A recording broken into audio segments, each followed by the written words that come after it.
You think about it. Exactly. Yeah, yeah, yeah, yeah, yeah. You Well, know, I have give like him yeah, I £5, he feeds 6,000 sort of thing. You know, have. Yeah, before you I know have. it, he's saved enough money to fill a stadium. You Yeah, yeah, yeah. Every week I just have a moment where I just think about Martin Lewis on my phone in quiet contemplation. It's a religious experience. know.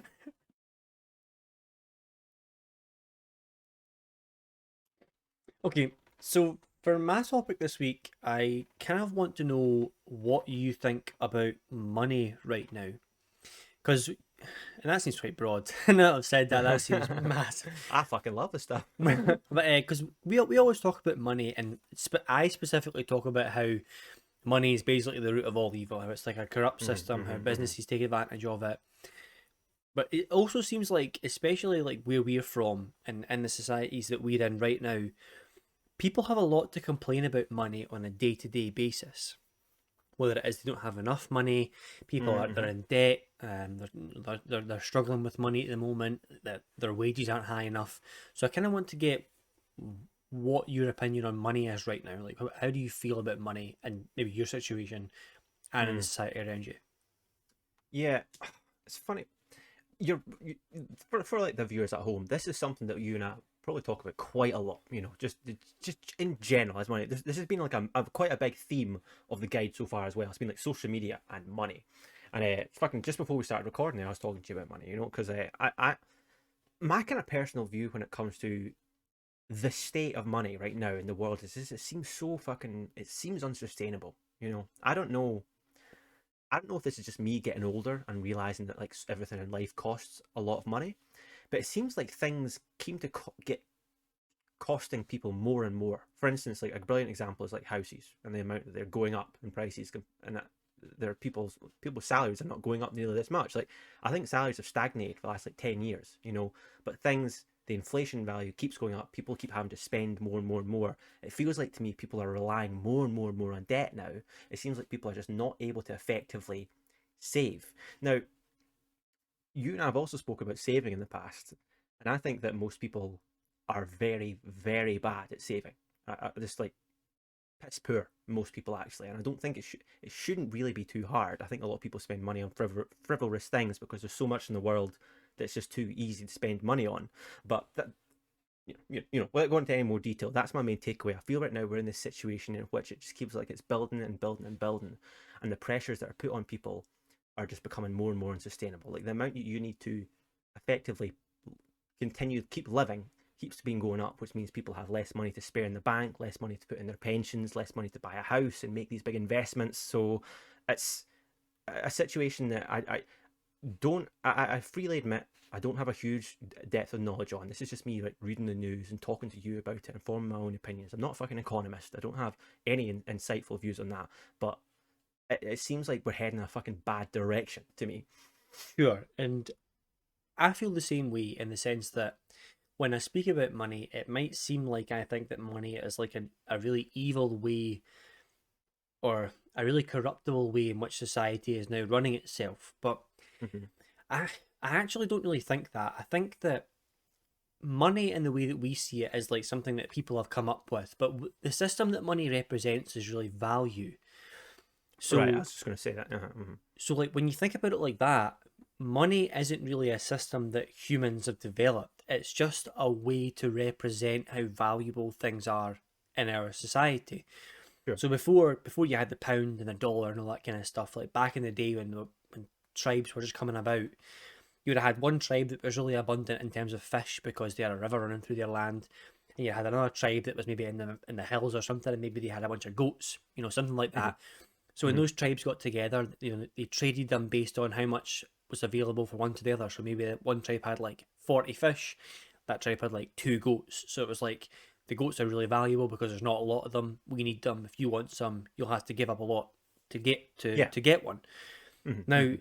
that's essentially money because you're taking one thing and you're putting a value on it and you're valuing it according to something else. That's what money does. When you have two things and you see how much this one costs and how much that one costs, it's effectively just valuing it up in terms of the world today. It's became very, very globalized. Right, right. Yeah, that's a great way of looking at it. Like you basically, when you're handing someone £20 to pay for a DVD, you are effectively saying that I think that this DVD is worth what £20 would buy me of bread, or what £20 would buy me of fucking tea towels for the kitchen. You know, that's exactly what it is. Money is a substitute, because right now it substitutes for this ethereal concept of value. Yeah. But it's just kind of put together in a system that seems to be so easily corruptible. Like, so obviously value is something that is always going to exist in the world, and it has to for like trade, Has to, it yeah. has to for just looking at things around your life and working out how much they mean, you know, how much they're worth to you. It's a really important system. It has to exist. Mm-hmm. But it seems like the rules in which we've set in place around money are really easily bendable. You know, they're not, I wouldn't say they're easy to break in the sense that you can do things that are against the law, but they also seem to be really bendable in the sense that you can do things that aren't technically illegal but end up saving you money. And Oh, what, you know, one of the things that you're saying there about how things are now just becoming debt, you know, at some point the government or society made the rule that you no longer have to pay like tax on debt, you know, and you're like, if you're making money, if you're making profits, we're going to tax you on that. If you're not making money and you're in debt, then you won't get any tax on that. that makes sense, man. That makes perfect sense, you know? Well, it makes sense to the point where all of a sudden every business in the entire world is now just reporting losses, and it's like, That's how it's being abused. Uh-huh. yeah, and it's like, how does that make any sense? So obviously that system is fundamentally broken in some way Mm-hmm. because it encourages you to say, well, we're in the red here, even though you are actually making money somewhere, and it's just vanishing. You know, Yeah. whether it's in pay, whether it's in the money's just like filtering down the system to the point where it's getting lost somewhere within the business, and now your business is losing money. So Mm-hmm. it seems like a system that's difficult to understand for the average person. Once you do understand it, you can make money hand over foot because it's easily corruptible, Mm-hmm. Mm-hmm. and there doesn't seem to be any effort to like teach people about it, like on your average everyday person. And because of that, everyone seems to be in debt. You know, everybody I know is fucking well into their overdraft, and it's just the average. You know, Mm-hmm. everyone owes money, and it's like, well, there's nothing we can do about it now, and nobody seems to be able to generate savings, and it Mm. seems like a really difficult conundrum. You know, and one of the complaints I hear about all the time is the fact that you go to school for 13 years in the UK, you take so many classes, you learn, you know, history, geography, maths, science, all these kind of things, but there are no educational classes that would like teach you about money. No, Specifically no, classes no. that teach you like how to budget, how to mortgage, taxes. And while school like kind of sets you up to teach you how to solve problems, that's what school's really good at. It learns you how to Yeah. problem solve. But you'd think it should give you a basic understanding of how to go on and live your life. Like, why doesn't school do that? Mm. Well, you're right. Like, money, what should be fucking taught to your people, like these young people, is that money will dictate the rest of your life. You know, it's what you're going to get out of bed in the morning for, and it's what you're fucking making sure you get to bed early for at the next night. You know, like it's so fundamental. And like, there's just this, you know, the most common saying in the world, like, money doesn't buy a happiness. Like, of course it doesn't buy fucking happiness. I'm not trying to say it does, but it's fun. You cannot live without it. If you don't have money, you'll be the most miserable person in the fucking world. You know, it does boggle me a little bit that there's not a general education on this, because like I studied business studies in school. You know, I learned how like businesses work. I was not taught how money worked. Like, I was taught about communication and like supply chains and this type of shit. I wasn't taught about reading a ledger. I wasn't taught about how you fucking like sum up your bills or taxes or anything like that, which is just absolutely mind-boggling to me. So you're right. Like, it's like so something that's so fundamental in everyone's life on Earth that it's actually kind of appalling that there's like the general education is like so low.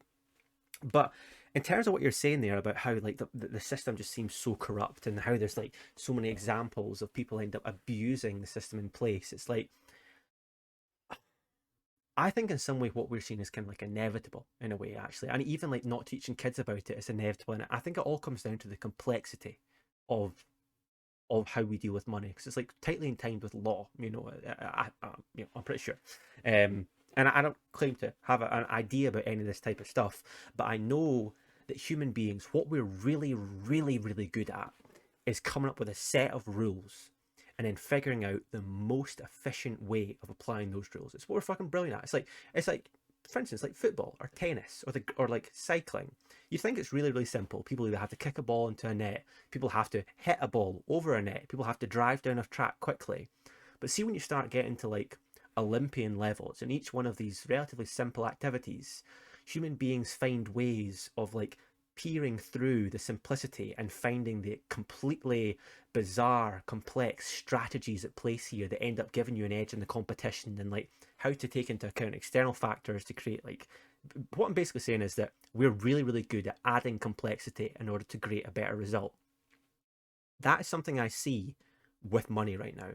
And businesses are just like big, big businesses, governments and banks. They're just encouraged to try and find the best solutions. Like, I don't even know who makes these rules in the first place.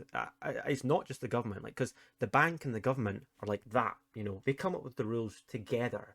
So, like, the people coming up with the rules are coming up with rules that are effectively in their own interest. On top of that, people aren't getting educated because it's so exceedingly complicated. Like, tax, I see me like, I wanted to after uni. There's a brief while where I wanted to become like accountant because I was like I didn't really want to do physics at the time. I thought that would be good money basically. To be honest with you, and like it turns out to be an accountant, you don't need much. You just need to have like a decent degree in any type of area. Have to have a fucking decent head screwed on you, and you can walk into an accounting job.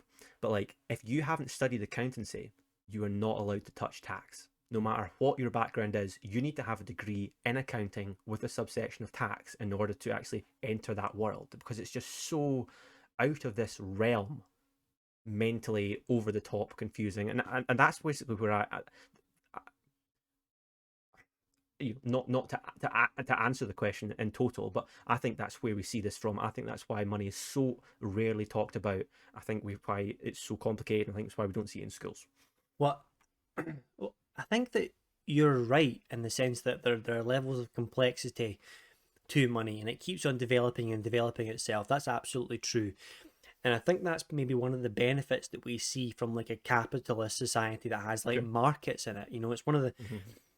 it's one of the good things about capital, quote unquote capitalism, is that you'll give you'll give an idea to a market, and it'll bounce around in there for a while, and the market will generate the best way to do it. It'll generate the most efficient way to do it in the way that makes the most money, Mm-hmm. which makes Mm-hmm. perfect sense. And if that was the case, or if that was what was to happen, and the market spat the answer back at you, that would be absolutely fine. That seems like a fair game, and there's no. I don't think people would be resenting of that. I don't think that would necessarily make people think. They wouldn't necessarily think that was like an unfair system. The part that I think people start to get really pissed off about is they don't know, especially now that I've been in sort of business, I guess, and I'm like employed and I've seen the market and stuff like that. My question about money is how much of this is actually corrupt. And as far as I'm aware, there hasn't been like a study done into how much Mm. of the world's money is like corrupt income, I guess, or it's like disappearing somewhere. So I'm thinking like What do you? you give these things to like markets, and they come back with solutions, and eventually Sure. once the Mm-hmm. market regurgitates it enough times, it starts to break the law to make like more money, to get more efficient. It'll start to do things that don't benefit the system anymore.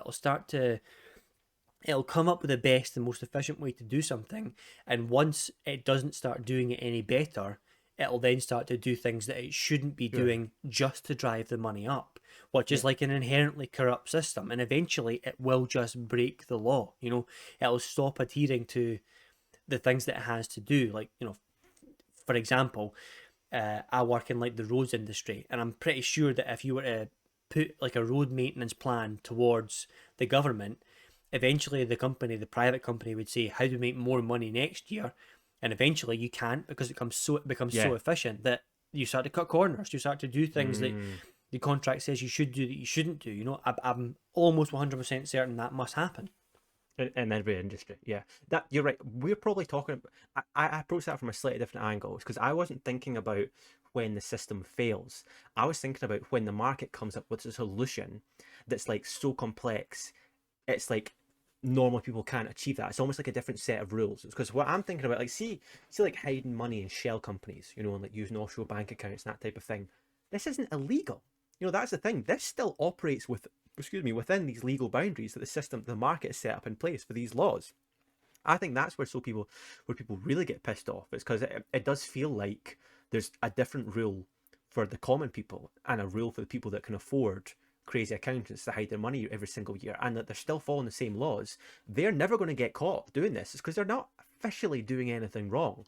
That's a big problem. But I agree. I think with what you're just saying there, in a lot of these systems, it does feel like the natural conclusion is going to be people just cutting corners, and if not cutting corners, then just like doing morally bullshit acts. Like I just, when you mentioned talking about roads this year, I just thought of the example of that company in America, the massive pharmaceutical company. I think it's called Alliance, Allegiant. I think it's called Alliance.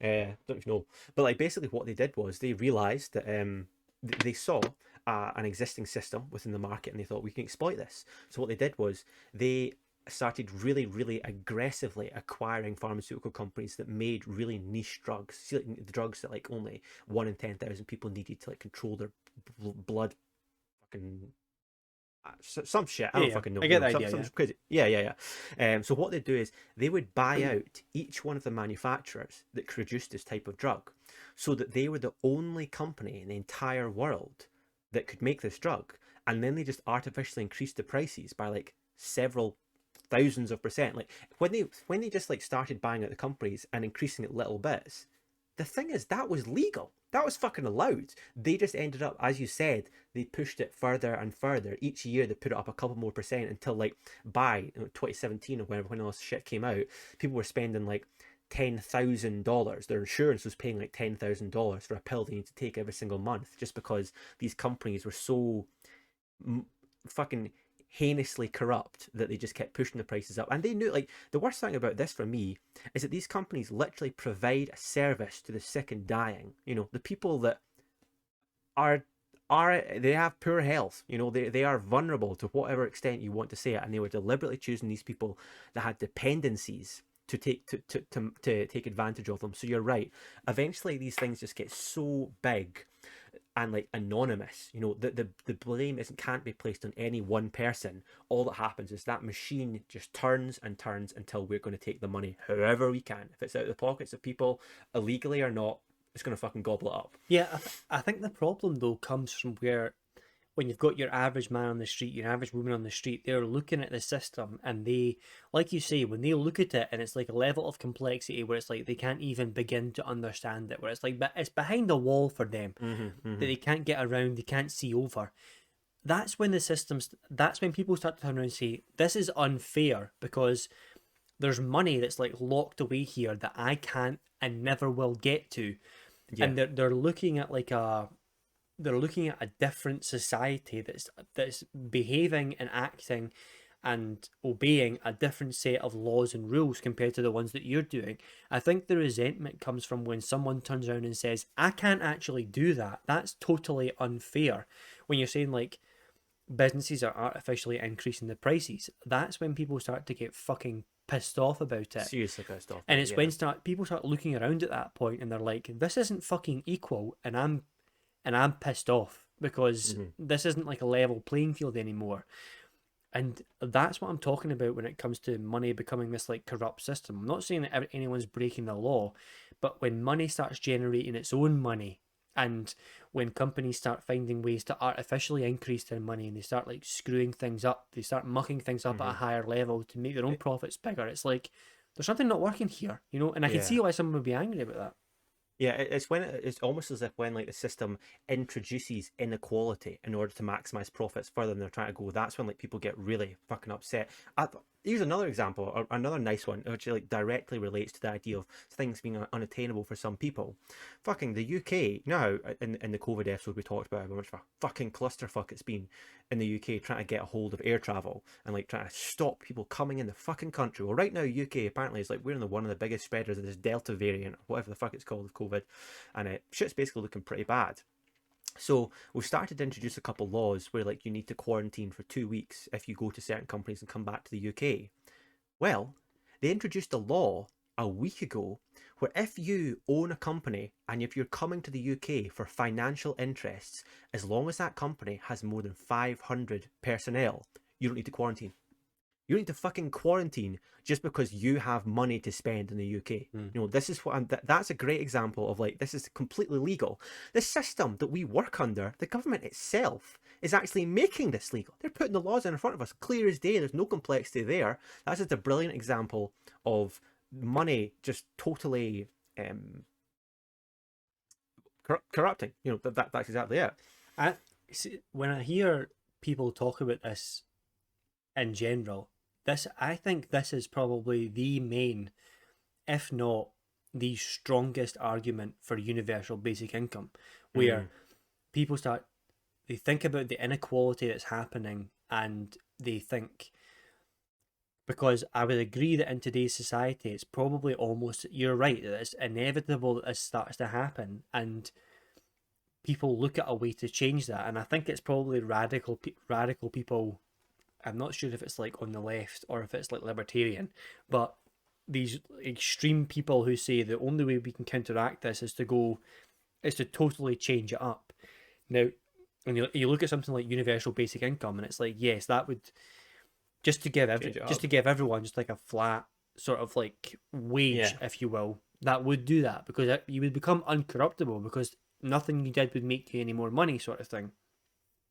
But then I think you so. also flip the coin on that, where it's like, if everyone had the same amount of money, then who no one's going No to one be would. productive. You're going to Yeah, you no. fucking wipe out all the people in your society that actually do the fucking work. Yeah. So the solution is obviously again somewhere in the middle, but it seems sort of like unclear where it is, because you've got a bunch of people that are talking about these free markets, these capitalists that are like, yeah, this works really well, and then you got a bunch of people on the other side that are talking about totally changing it up and making everyone earn the same amount of money. And Mm. obviously the answer is like somewhere in between, but we seem to be getting really bogged down. And like you were saying in that previous episode, where like the financial changes in government right now seem to be taking years upon years upon years, and like nothing ever gets done because the government changes every 4 years. Yeah, exactly. Yeah. So they keep pushing towards these goals. Yeah, universal basic incomes. It's something that's just, I don't know. See, like I get the idea. The idea is that everyone's literally got the same fucking money in their pocket. So the idea is it's uncorruptible. But like, I don't think capitalism's the problem, man. Capitalism, I think, is a perfect system. I think I come back to this time and time again. The problem's humanity. We are the corruptors. Like, I don't believe there is any system in the world we could come up with that would be perfect. It's like fucking controlling the traffic on the roads. Like, see, most people that actually design traffic flow systems, they have like degree in mathematics. It's all to do with algorithms and stuff like that. It's extremely complex trying to design road systems that's efficiently funnel traffic onto our areas and all that type of thing. It's a whole field of science, it turns out. But like, we have road systems which are theoretically perfect. If people were just to drive this way, there would be no traffic jams. There would be no such thing as like rubbernecking holding it up. There wouldn't be accidents. The problems, humans are the weak link here, and I think it's the exact same with capitalism. Like, sorry, the capitalism or socialism. If we were to go to all the way and say universal basic income, would find a way to fuck it up. The people that are handing out the money would find ways of skirting it to Probably, yeah. themselves. Like, that's the problem I have, and it's like, it's kind of a pessimistic view. It's because basically what I'm saying is that it sounds like what I'm saying is no matter what you come up with, we'll fuck up because we're the We problem. And probably it's like, will. I am saying that, but I do believe there is a better system. That I think there has to be some type of middle ground, as you're saying, and like, has to be a type of distribution of goods. I feel that right now a problem we have, and this is like the first time, not the first time the world has seen this actually, but the world is seeing it again. It's where like certain really massive companies are just acquiring so much capital that these are the ones that are effectively able to bend the rules. Like, these are the ones that are forcing this corruption to perpetuate itself in really, really massive ways. These are the companies that are like changing laws that benefit their policies. Like the Googles, the Apples, the conglomerates, the monopolies, the monopolies. This is where I see the large scale corruption coming into play. That's the part where I start to think that that like the lives of humanity are being fucking worse off because of the big scale of things. Yeah, these companies do seem to become so powerful to the point where they control so much money that they seem to be like unregulatable at the point where Mm-hmm. the government like no longer has any control. Like it can't stop these companies. Like you hear about like Google and Starbucks who are like they're paying like no money in like tax whatsoever. Like the government, can the government stop them at this point? I'm not entirely sure. But then you get that funneling down to like your average everyday person, and you can see people seriously complaining about it like everywhere you look. They complain about it on this high scale level, but they also don't have any education that tells them how to like Mm-hmm. manage their money. And you can see why people would become annoyed with like this system. Fucking wonder, yeah. Because the majority of the people that I know are terrible savers. They don't even know how to start building savings or how to even get out of their overdraft. You know, there are I people think that's the tough part, isn't there are it? people that I know that literally get paid and they only go up in their overdraft, where it's like Mm. negative money. They get paid and it's like still negative at the end, and it's like these people. I don't think they understand how much of a problem that is to like live completely out. Really? It's like you're Mm-hmm. living totally out with your means right now. Like you're not Yeah, yeah. generating money to get back up to zero. Like No. And it's costing you. That's the cruel part. Being less than your means costs more. You know, you're yeah, fucking paying interest on this, and I think people are not aware of how these things stack up. exactly. I can almost see a sense where it's like living a month in advance. Like if you were going to go down to -1,000 and then get paid 1,000 and go back up to zero, I can be like, okay, I can sort of see, but you're not like generating any savings or anything like that. I Yeah. guess you're living. It's still bad because you could lose your job and you'll be fucked instantly. Mm-hmm. But there's also a part of me that like looks at these people and starts to think about things like, I know you've got your life and you're doing things in your life that are like necessary. They must spend their money on like necessary things. And it brings me to the question of like, what is a necessary expenditure these days? Because the world has like changed quite fundamentally in the last, 20, 30 years or whatever, Mm-hmm. to the point where I'm now, maybe 10 years ago, I would have said your smartphone's like not a necessity. But see, in today's Now day it and is. age, I'm like, Yeah. is your smartphone and is your Wi-Fi, is that something that's absolutely necessary for you to live? And I'm like, yeah, Yeah. probably. Yeah. It definitely is. Now I'm asking myself, like, is Netflix necessary to live? You know, I'm at that Really? stage where I'm starting to think about subscription models. You know, like these are the things that are just like these are just bills for people. Sure, you know what? I dare say, see if I was like fucking at -1,000 in the -1,000 in the red, 1,000 in the red, I would be thinking about starting to cut subscriptions and stuff like that. But there's like I think there are so many things in people's lives that I don't know. It's one of those things that it's fucking it's tough. You know why do people struggle with saving? I think people probably really quickly acclimatized to living at a certain means. You know, I think that's a huge problem with people. And the classic one is like people buying their Starbucks every day. Once you start doing it, if you have the money, it's fine. It's a fiver every day, which is not fine. It's absolutely fucking mental. But anyways, that's what people do. All of a sudden, though, if they have less money in the bank, if they have to pay for like their car going to the garage or whatever it is, I had to buy a new washing machine, they don't stop paying for the coffee. You know, they don't stop getting the takeaway every Saturday night. Mhm. They don't stop going to the cinema. That I think that's part of the thing is that people are starting to like live with a certain means of lifestyle, and it's really hard for people to give that up now.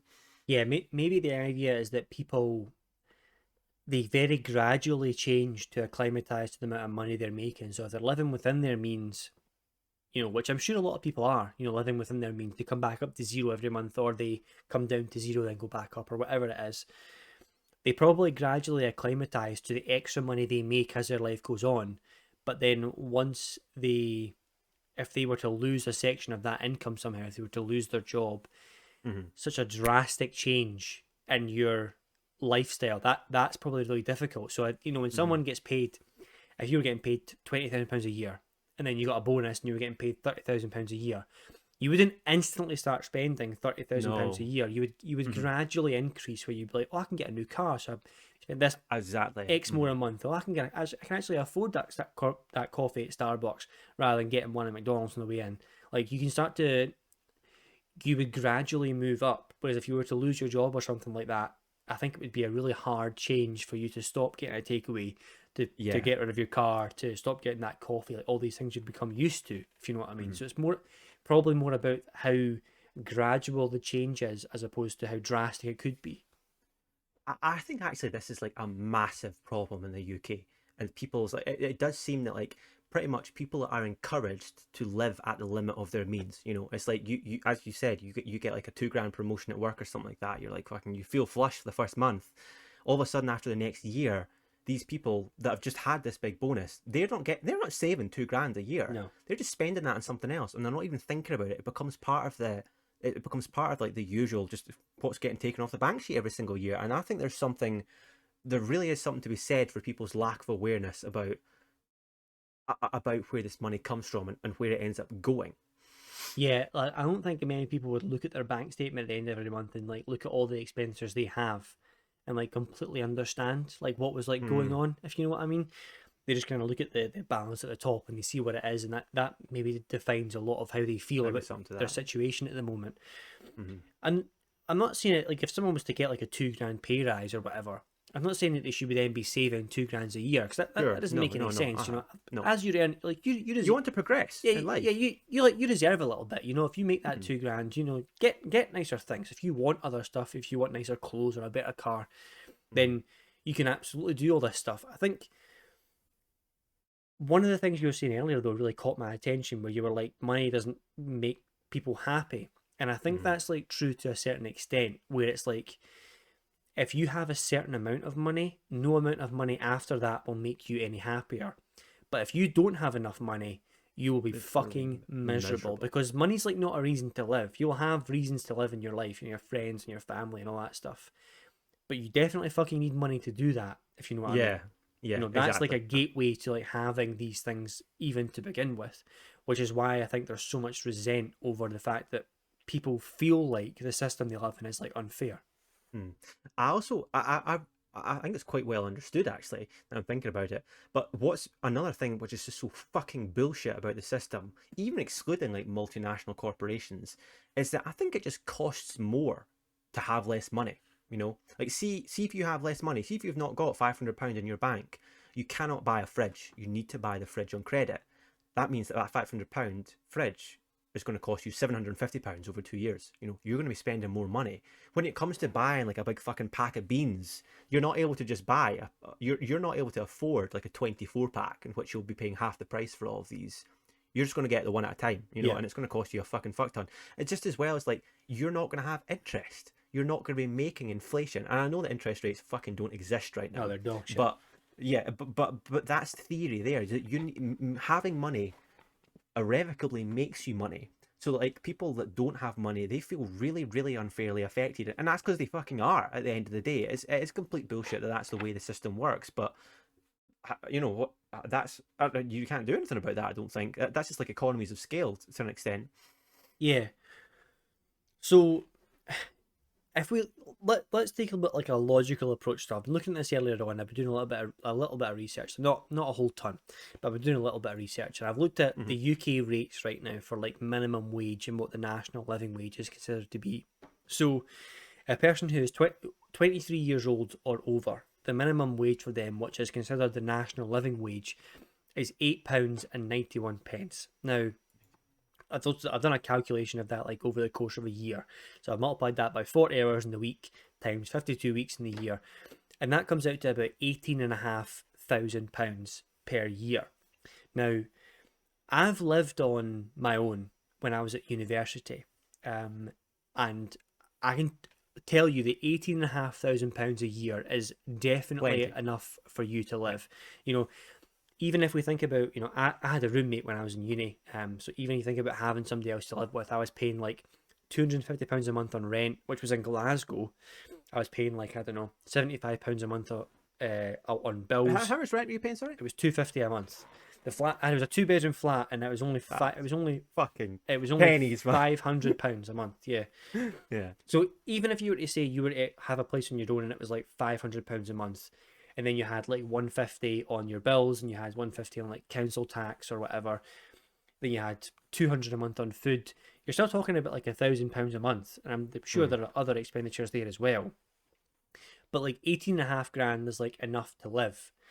Now, the only thing that I would maybe be concerned about here is surely national living wage has to include you having a child, right? The government, Right, that's what I the was going to government say. is going to have to include for you to.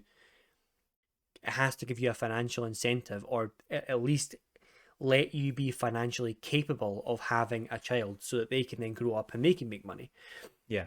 But I think I would assume that that would come under 18,500 would be enough for you to live and to contribute half of what a child needs, because there would be two people, a mother and a father, that would have a child. And that, Okay. I guess, that would be the system that child support is like for. So even if you were split up as parents, your They'd pick up the other your half. spouse would still be picking up the other half, and that should be the system that we live in. I'm not saying that system is perfect. I'm not saying that's what happens, or That makes sense to me anyway. but Yeah. that makes like a certain amount of sense. So where are people losing money? Like, why? Hmm. It seems like there's enough for someone to live. I know. Where is everyone's money going? Yeah. This is the crazy thing, man. Because like every student in the UK has experienced this. They've went well, the ones that hadn't had a job during uni, they've went from living on 4.5 up to like 7 grand a year. That's all the money they have, and they've been able to afford living on that. Then all of a sudden they get a job, and they're earning like high teens a year, and all of a sudden it's like they might be saving just as much as they were. They might be saving a little bit more, but the amount of money they spend is exorbitantly more. This is something I've experienced as well, and like I've talked to you about this. Like I don't know where the money goes, man. Like I'm lucky in that fact that I'm able to like finance and budget things. You think I'm terrible with money, but like I'm able to save at the end of the day. I'm not in I the think red or I anything think like you that. waste a lot of money. I'm not saying you're terrible with money. You still have like savings and stuff like that, which is fine. And I guess Wasteful is something else, sure. when you like buy, like when I say wasteful, because we always talk about, you always have something new in your room. Random Whenever I come thing. over, it's like a lava Uh-huh. lamp, and I'm like, why the fuck did you buy that? And it's Sure, like, sure. but it's your money though. Like Yeah, if yeah. you're saving, if you're living within your means, and that's something that you want to get, like I'm just fucking busting your chops for it. It's like, Sure, it's reasonable. It's a reason. At the end of the day, it's not damaging your position. That's exactly what you said earlier. It's like people should be, if they have money in the bank, go to fucking feel free to spend it. It's just that when this money isn't in the bank, that's where the problems start being introducing themselves. So you're completely right there. I think one of the things you were just talking about there, where you said people they become acclimatized to the life that they have. They start to get this coffee at Starbucks and things like that. Mhm. I think once someone gets into that lifestyle, they have it starts to like warp their view Of of what's actually a what is what? necessity in their life and like what's not. All right. Okay. Like Okay. all of a sudden they're buying this coffee at Starbucks that costs them a fiver every morning, and like that becomes outgoings, Yeah. outgoings for Yeah. them, and it's like they don't they don't look at the money that they have and they can like scrub that off and like keep it. That's just now like necessity for them, which was like maybe 5 years ago I would have said something along the lines of like someone who's like skint. If you've got like an iPhone or something like that and you're paying for like an £80 a month contract, I'm like, you can do something to like reduce that, if you know what I mean. You can Yeah. there are elements of like your life you can cut back, but people don't see it like that. You can see someone will go No. out and get a pay rise and they'll buy a big fancy BMW, and then all of a sudden it's like that's just money I don't have anymore. And it's like, Exactly. what did you just say? Like you don't have to Yeah. get a BMW. You don't have to have the biggest contract on an iPhone. But I think people, once they have that, that's their like, well, I have to be able to afford this now. Like, and if I Mm. can't, it's not my fault, sort of thing. Yeah, it's one of those. It's like a real balancing act, isn't it? It's because like you need to. At the end of the day, you're working hard so you can get more money, and the idea is that once you've got that money, you can spend it on something. Like I spent for like many years there. I was saving money, and like the idea was that I was eventually going to buy a house, but it'd been like fucking 10 years, and I'd be saving, and I was like, fuck it, I'm gonna buy a decent car, just because like I had the money in the bank. I think there's a problem what people have. It's really hard to balance that. It's like you've got the money. It's like I fucking worked hard for this. I want to spend it, and that's what people do. They Yeah, go out and they spend their money. But like, you need to. People need to like sit down and think, how much do I want to save? If I want to go on a holiday this year, it's going to cost me 2 grand. I need to save this much per month over the next number of months, and like that's you need to think about this in that way. What I was going to say though, my point was that like I think people's perception of money is very skewed on the most part, actually. Like quite fucked, actually. When you think about it, it's like, see this person that's like spending, £5 on a large mocha frappe with like Cambodian beans or whatever, these Two stupid shots of coffee. vanilla. Yeah, exactly. 2 shots of vanilla every single morning. That'll cost you like £4, £5. I don't know. I'm just guessing that. But like, see, for that amount of money, you could buy like 16 cans of Iron Brew or like 24 cans of Iron Brew. Like the equivalent liquid that you're buying is mental. You Water. could like get water. If when you think about getting a takeaway from Nando's, where one person to get like a drink, fries, two sides, and that, it's gonna cost like £15 plus delivery. What? How many? You could have bought like meals for the week with £15, and like, sure, it's that's fine. Like, see, but like, see, when I'm buying a takeaway, I'm aware of the fact that I'm really paying a premium here to get someone else to pay the food for me. I'm like aware of that, and I'm like, fuck it, I'm treating myself. People just don't seem to be aware of that. They don't have any concept of how the money they're spending has so much value if you were to apply it to other day necessities. Yeah, and there is something to be said for the fact that there's no money management classes in like schools, and there's Yeah, nothing yeah, like you're that in the right. education system. Hmm. But I think there also comes into like a cultural effect that's in play where like I've always been really good with money in my life, and I don't particularly like material things, and I haven't like come from money either. Like my parents never had any money when I was growing up, but I've always been relatively good at saving. Hmm. And I think back to like silly things when I was younger, like because my parents couldn't afford to give me PlayStation games when I was younger, but they could afford to give me like £5 a week pocket money. What they did was my mum specifically encouraged me to. Actually, I think my dad specifically encouraged me to save up that £5 every week. Hmm. And after 8 weeks, I had £40, and I had Buy a enough. game, I had enough sure. to go buy a game at the shop, and that was like a big event for us as a family. For me, my dad to take me on a Sunday up to game, pick one, and that'll Mm. be the one that I get for that 8 week period. That was like a huge thing, and it was such a simple thing to like keep a child like sort of going. And it was like, be good this week, you get your fiver sort of thing. If you're really good, maybe I'll give you another fiver. Hmm.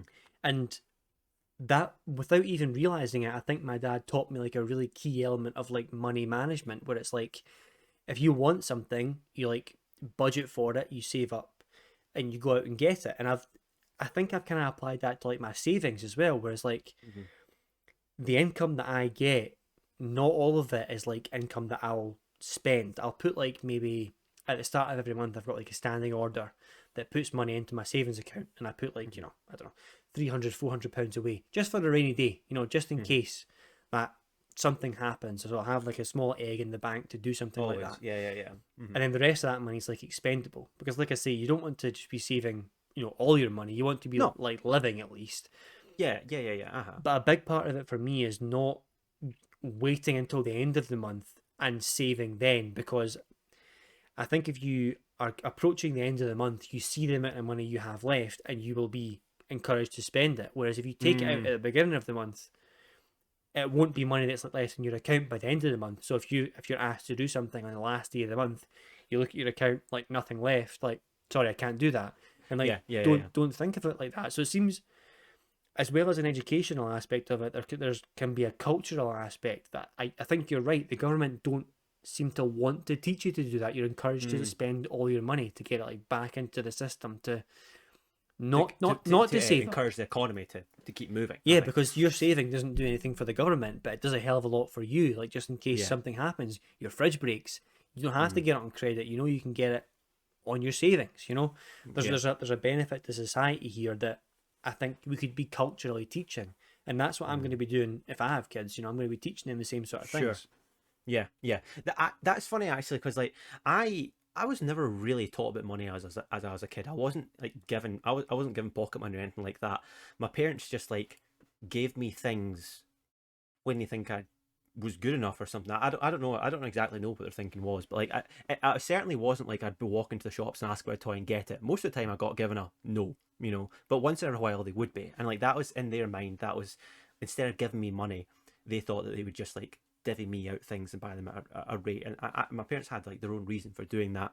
But to be honest with you, I didn't really appreciate the value of money until I was actually living on my own, until I was out the house. Up until then, money still I wasn't earning a huge amount of money because like I was a student at uni and stuff like that, but I was spending so little that this whole concept of outgoings and ingoings, it just hadn't sunk in yet. Like a fiver felt like nothing. It felt like fucking pocket change, you know. And it's still fiver's not much money, but I can see the value in it now. I can, as I said earlier, I'm thinking about how many fucking colas it'll buy me. I'm thinking about that. That's my mom's subscription for SoundCloud or whatever it is. So that's education actually maybe probably have a really profound effect on people. Although people clearly are able to to educate themselves I to some wonder how extent. much of an effect like appearing to have money also makes on how you like run your life, Oh, because I think a lot of people spend a lot of money on like a fancy car, or they spend to a let lot of people money, think they have money. or they spend a lot of money on fancy clothes. And I think more often than not, like the stuff that you buy is probably way too expensive for like the amount of money that you have. You know, Mm, I don't give a shit how much you earn. If you spend 400 quid on a jumper or a jacket, you're a fucking tosser, yeah. yeah, yeah, like you've wasted your money there. Like, and that's something that I've never did throughout my entire life. I've never bought like fancy clothes or anything like that. I'm not particularly materialistic. I don't really give a shit what people think of the clothes that I'm wearing. Like every time I go to the gym, for example, like today I'm wearing this grey top and I've got a pair of like green shorts on. My brother saw me the other day and he's like, "You going to the gym?" I was like, "Yep." He's like, Are you sure? where it doesn't match, right?" And I was like, "Yes, I'm perfectly aware." Like I I'm could, going to the gym. yeah, like I couldn't care less, sort of thing. I think maybe I'm a bit lucky that I have that attitude.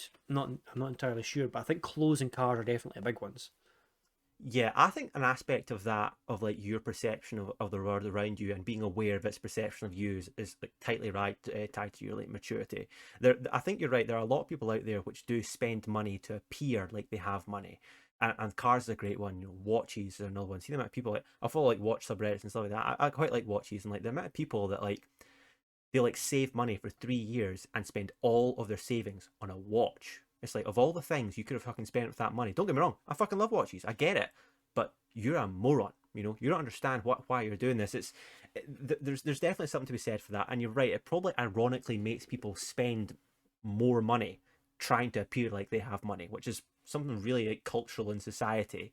That's another thing that maybe that's the type of thing that if you just educated people at a young age about having money, that's the type of thing that people would just it literally just be like educated out of the system. I don't know. There will always be posers. Posers is like a it's just a human, it's like a human trait, you know. But I I don't know. Shit. What was your following point to that? I can't remember talking about posers spending too much money. It's just the idea that people spend money to appear like they have money, I guess. But I mean, it leads me on to the point of like, Lost what it. do people do to save money? Like, how do you get out of that hole? So someone's like in a hole right Yeah. now with money. How Mm. do they dig themselves out of that? Honestly, man, see if you're struggling with money, the first thing you should do is phone up a free money advice service. There are so many companies out there.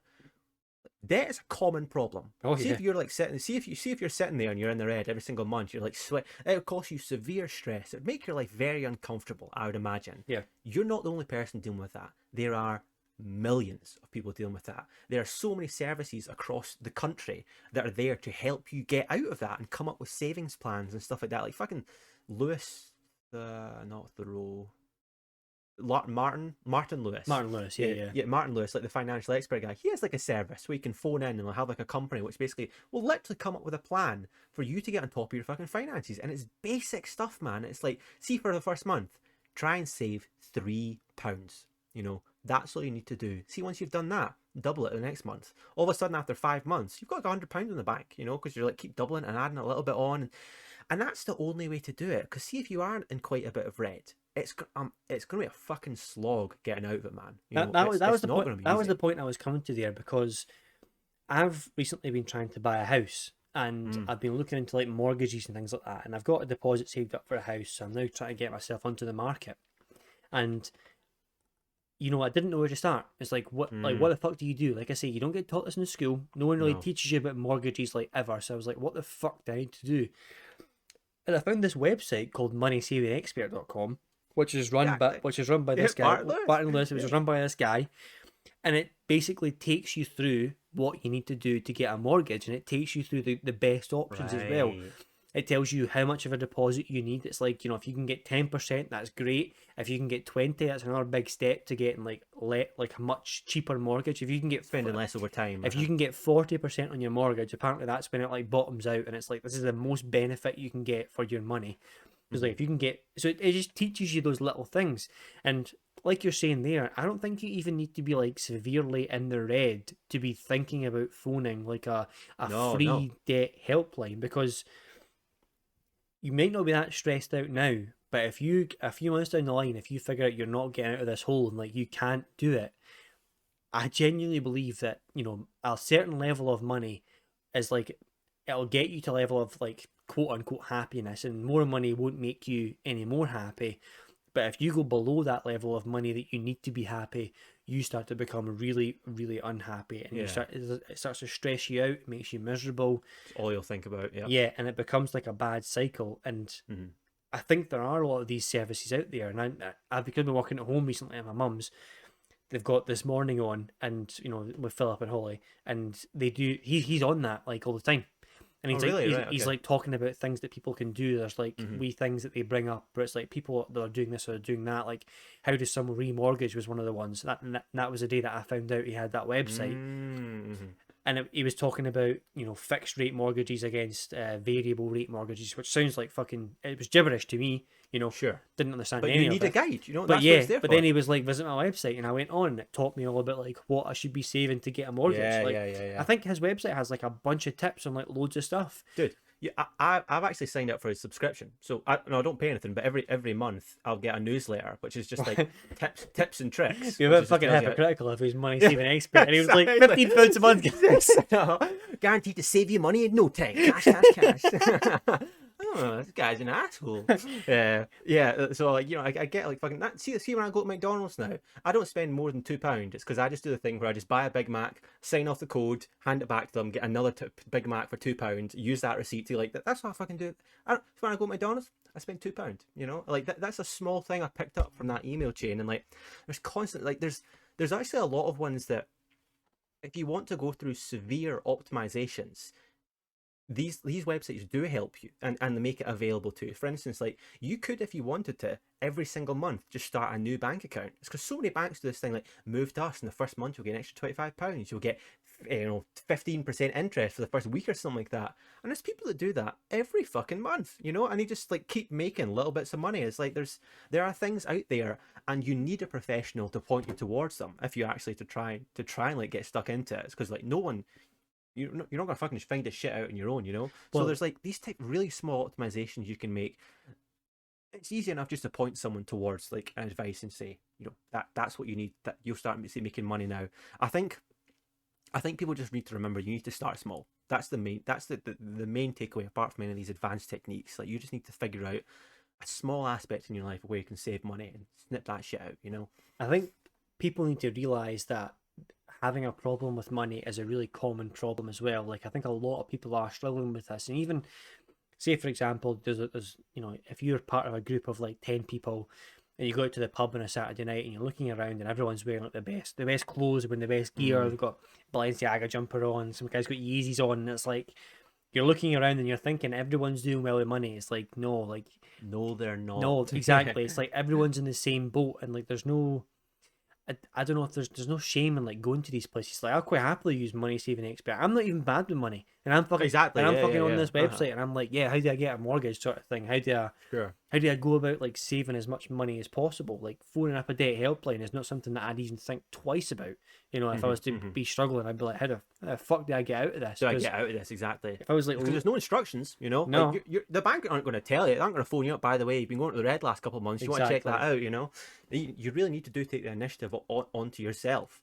And like for people, especially like as soon as you have like dependents, as soon as you've got fucking kids in the picture, like you need to be starting to actively work on this. It's because I think it's one of the things for people. It's kind of like how the bills just keep rising and rising. Like you said, small things keep adding to their life. In the same way, I think a lot of people that start going into the red just go a little bit more to the red and a little bit more to Aye. the red, and eventually they're like 5 grand in. They're like, well, what's another £200? Let's stick that in the card, and they're just making it. They're just making it so much worse for themselves, and it is just being able to establish the situation that you're in, realizing this is a super common situation to be in, and figuring out ways of of basically getting rid of that. You know, and the ways that the government are probably bending people over as well is unreal. You know, when it comes to Mm, things like having kids and like going to work, that when I'm talking about a money saving expert, there's like a whole range of categories here. Where it talks about like was it universal credit it is now, and it talks about if you go to work and if you buy like a uniform, you're owed like tax back on that. If you like, yeah, or if you work from home, there's another one. If you've been working your home during COVID, your tax exemptions for travel and stuff like that. yeah, exactly. There's like a whole bunch of things that you could be like saving money on, and I can't even imagine the sort of the breadth of topics that he covers on that. So there's probably something for everyone in there to be saving money somehow. But the worrying thing about it for me is how common a problem it seems to be, how Mm-hmm. easy it seems to be able to do it, and how it's probably causing people like untold stress.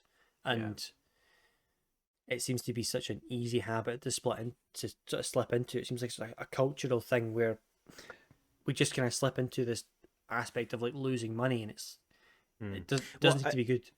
no, it is cultural. You're right. Because like I saw a chart at one point, and I was talking about how like basically as countries, sorry, move further towards first world status, the people spend more and more money, and the idea is that the people that are spending money have more confidence in what they're buying. You know, whether they're buying something from a business or the government or like buying property, they basically have confidence in the system, and they're more willing to part with their money because they have confidence they're going to be getting that money back. They feel secure, and like in a theoretical word, that's what a government wants. They want you spending every money of what you've earned, it's because that means the money that's being spent is going back into the economy and like generating jobs in that type of way. So it makes sense.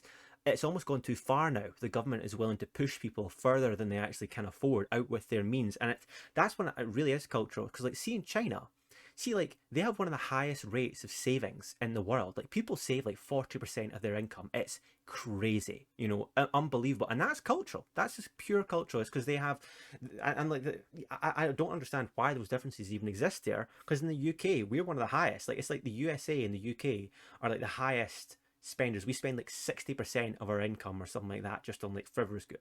You know, maybe those numbers are completely made up, but yeah, but it was, you understand the point. Yeah, Yeah, now thinking about it, I'm like, wait a second, that doesn't sound right. yeah. I, I'm not sure. I'm not sure like what the first step is, but I think these helplines are probably like a good way to go if you were to be like struggling with money. Like Yeah, they would have the first steps for you, and if you were like willing to, if you're like getting stressed out about it, I would 100% recommend it. Cause I can't. Money would probably be one of the things that I would be hate to stress about most. You know, if I was stressing about money, I'd probably be in a bad place. So you can really see how yeah, people who don't have jobs or are unemployed or who are not yeah, having yeah. that general income, you can see where like stress would be coming from. You know. Yeah, well, that's the thing about it, isn't it? It's like it's just so unknown. Like you'll probably be in this like cycle where you're able to afford living, even if you're like in the red and stuff like that, and don't technically have the money. You're still making it through each month. But what happens if your car breaks? You know, then you can't get to work to make the money, so you just go in more debt. What happens if there's a global pandemic and you get laid off for 6 months? You know, like, and you already have no savings to work with. Like these are people have been burnt by this, really, really badly burnt over this period. And it's like, no, it's no fucking wonder. And it is the type of thing that I know what, dude, if I had like no money, I would lose my mind. I would like seriously stress out. But I'd fucking have to ask the bum a friend for like £500 or something like that. I was like, I need there to be money in my account. If it's zero, I would just start freaking out, you know. And it is a horrible one. I think we're right. If you are in the stage in which you've like pushed it too far and like things are starting to unravel, reach out for help. But I really, really do think we should be teaching this stuff in schools, man. Like it seems like such a no-brainer, and everyone talks about it. Like everyone's like, why the fuck don't you teach taxis in school? You're not wrong. Why the fuck don't they? No one's ever given me an answer, you know? Yeah, even just something as simple as, you know, if you save 10% of your paycheck every month, just put that in the bank. Like, Yeah. you, Calculate how much money you'll have after X years. What could you afford? Or yeah, something like like that, you know? don't let yourself get into the cycle of, especially for like younger kids that are like coming up, people have just started to get into the workplace. Like, don't let yourself get into the cycle of spending too much money for your income like every month. Mm, Like, if take something out of your bank account like at the start of the month, like instead of saving at the end of the month, save at the start. Like that's a good tip. Yeah. small things like that. Like you're saying, every month put £1 in, then put £2 in, then put four. And over the course of like, if you were to do that every week for like a year, you'd probably have like, Well, you'd have a fuck ton of money actually by the end if you were to double it every well, month. yeah, that's probably a bit excessive. But like to do a strategy like that, Yeah. I think these are maybe the sort of things that these helplines would recommend. They would just these small incremental changes, because trying to get yourself out of debt in like 2 months, that's like no bueno. Well, it's Like, not going to happen. no, No, it's no. going to be like a plan. And I think the lack of education in this country and the cultural unawareness of how to handle money Mhm. means that it's probably impossible for you to come up with that plan on your own. You know, No, yeah. and without some sort of like outside source, some expert kind of talking you through it at the same time, like giving you feedback on the ideas, telling you how you can change incrementally and do so more efficiently, it's Mhm. probably absolutely necessary, because there's no way you do that on your own. No, exactly. See these like tips we're talking about that like you get on the fucking Martin Lewis website.